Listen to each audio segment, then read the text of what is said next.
सबसे ज़्यादा इसलिए महत्वपूर्ण है कि आज की तारीख में जो नया जनरेशन है, बच्चे हैं, उन लोगों के पास बुक्स की अवेलेबिलिटी होने के बाद भी वो आजकल ज़्यादा इलेक्ट्रॉनिक मीडिया पे डिपेंड करने लगे हैं। और इलेक्ट्रॉनिक मीडिया बहुत ही डिस्ट्रैक्टिव होता है।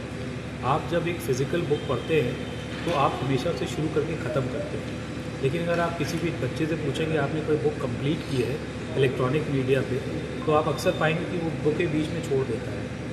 एक चीज़ ये हो गई। दूसरा ये, जब आप स्टॉल पे जाते हैं तो आपके पास 1000 बुक, 1000 टॉपिक सामने रह दिखता है, तो आप you can always choose a topic और आपको अवेयर हो कि अच्छा ये टॉपिक भी है। और इलेक्ट्रॉनिक मीडिया में क्या होता है, जो स्पेसिफिक सर्च करेंगे वही मिलेगा, आप जनरल ब्राउजिंग नहीं करते हैं।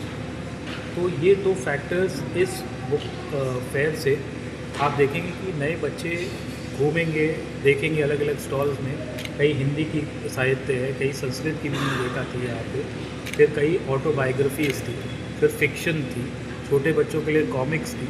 तो इतनी वैरायटी एक साथ आप एक बुक फेयर में ही देख सकते हो। तो ये बहुत डिफ़िकल्ट हो जाता है डिजिटल लाइब्रेरी में इस तरीके से एक्सप्लोर करना। तो आई थिंक ये ब्रॉडर पिक्चर भी देता है नई जनरेशन को और एक पढ़ने का एक नया उत्साह भी देता है। तो बुक फेयर बहुत इम्पॉर्टेंट है और बहुत ही फ्रीक्वेंटली ऑर्गेनाइज होना चाहिए।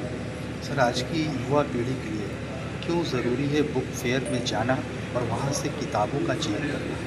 देखिए, होता है क्या है, हर एक बच्चा एक इंडिविजुअल यूनिक होता है, उसका एक थॉट प्रोसेस होता है। उस थॉट प्रोसेस के हिसाब से उसकी कुछ लाइक्स होती है, कुछ डिसलाइक्स होती है, लेकिन उसको एक्सप्लोर करना बहुत ज़रूरी है उस बच्चे को। और वो तभी एक्सप्लोर कर पाएगा जब वो इस तरह के बुक फेयर में जाएगा, इतनी सारी कैटेगरीज़ की किताबें देखेगा, फिर वो माइंड मेकअप करता है कि नहीं मुझे इस तरह की। हो सकता है कि उसको अब्दुल कलाम साहब की विंग्स ऑफ फायर पसंद आए, हो सकता है कोई बच्चा हो जैसे सुभाष चंद्र बोस की कोई ऑटोबायोग्राफी, महात्मा गांधी की पसंद आए।